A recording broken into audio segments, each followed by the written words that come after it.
Hi everyone! Nandito tayo sa noodle bar. So makita natin yung iba't ibang noodles. Ay, pinaghahalo. Yung palitik doon, kailangan halo-haloin.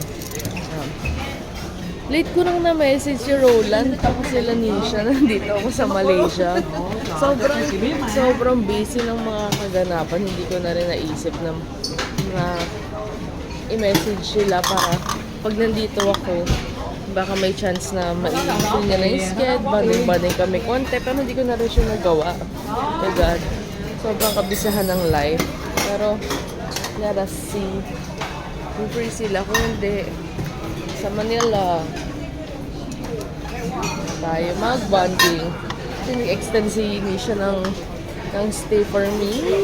Tsaka si Ishi, pati si Curly. Ito na yung nakuha natin. Mapagpanggap tayo ngayon. Ano lang, noodles. Tapos gulay-gulay. Ito, iba't ibang klaseng broth. Ito, chicken broth. Kasi chicken broth. Isa pa. Chicken broth na tayo. Pagpanggap tayo eh. Tapos, punta tayo dito sa beef halal friendly chicken halal. Parang gusto ko i-separate siya, lalagyan. Ay, wala. Para sana pares ba to? Pares. Ilagay natin dito. Para mo. Yan. Tapos, fried onions. Parang iba. Fried onions. Tapos, fried garlic. Next time na yung iba. So, walang kung may lasa din. Pag walang lasa, kuha na lang tayo ulit. Ay! Pero spoon. Sige lang. Yes. Balik na tayo sa kanila. Mapagpanggap tayo ngayon. Noodles lang. Ang init. Wait lang, mainit, be. Tayo ay magplato ng totoo.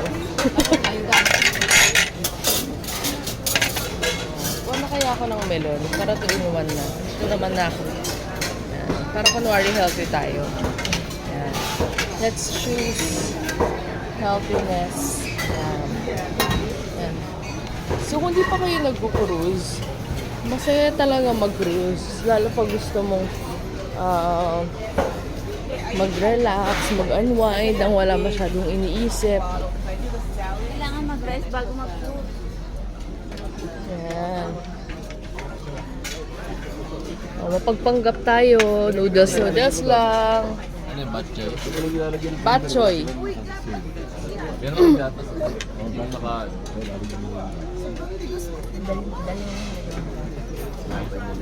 Pwedeng iba to.